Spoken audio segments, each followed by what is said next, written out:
Who pays the piper plays the tune or calls the tune.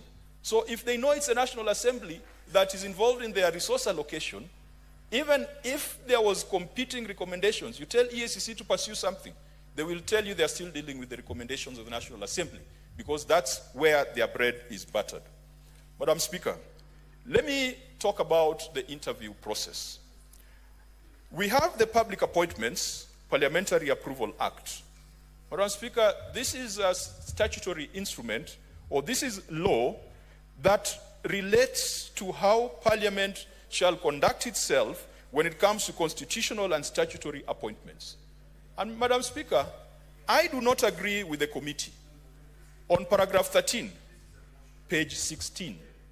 Madam Speaker, I disagree with the committee when the committee makes reference to Standing Order 76 and 77. This interview should have been done in line with the Public Appointments Parliamentary Approval Act, the same instrument that the National Assembly has been using to vet the Cabinet Secretaries. And Madam Speaker, the reason why I say so is that the Public Appointments and Parliamentary Approval Act provides great detail on how this exercise should be conducted. Madam Speaker, that act says that Parliament shall focus on academic credentials, professional training, experience, personal integrity, and background of those who are being proposed to take up constitutional and statutory appointments. Being a member of the Salaries and Remuneration Commission is a constitutional appointment. And so, Madam Speaker, how I wish the committee would have made reference to the Act of Parliament that is currently in existence rather than to Standing Order 76 and 77. That act, if it would be properly implemented, and not with the kind of mischief that we have seen in past vetting for Cabinet Secretaries. Madam Speaker, there's a question that has always come up, the question of net worth. And I can tell you that many a times when you are vetting nominees to the Cabinet, Kenyans do not remember what they said they're going to do. Because there is one thing for them to aspire to do something, but there's also the established government policies. I have seen some Cabinet Secretaries say how they are going to be publicly spirited and how they are going to do things differently. But let's remember that there are already budgets that have been established. There's already a president who is in office. And so if you come with views that are at variance with those of government, the existing budgets, existing plans, and the personal views of the president, then you are just going to get frustrated. But the question of net worth is one that has animated the nation. I saw a computation of the net worth of the nominees that are currently before the House, without getting to the substance of the matter, to be 10 billion. And Kenyans are offended. Kenyans are offended. What is this magic that politicians play that makes them wealth that serious corporate organizations cannot make? Madam Speaker, before I got into politics, I was in the financial services sector. You will find an insurance company collects revenue of 4 billion Kenya shillings. And at the end of the day, it makes a profit of 50 million.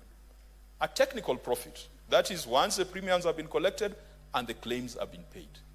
And that is an institution that perhaps has employed 200 people, that has got branches throughout the country, that is integrated, that is creating a lot of opportunities and contributions to the GDP of this country, that is paying taxes.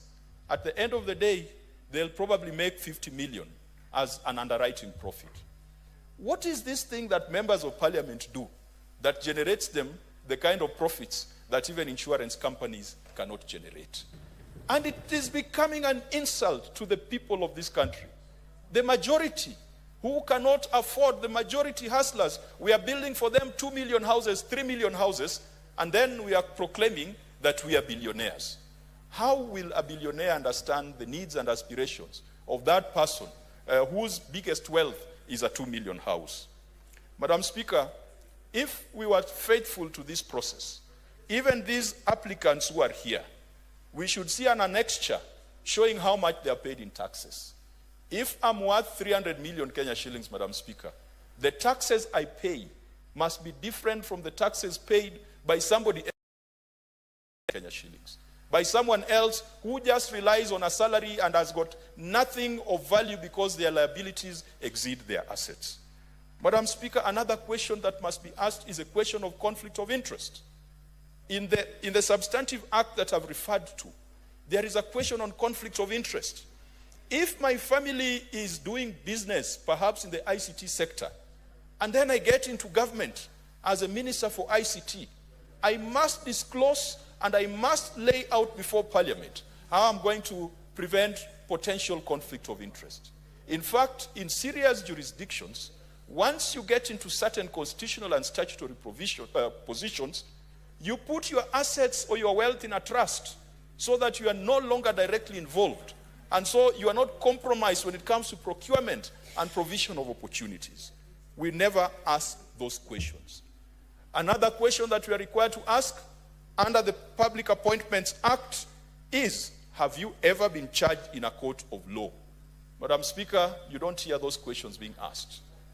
Another question we are supposed to be asked is, have you ever been advancedly mentioned in any report before Parliament?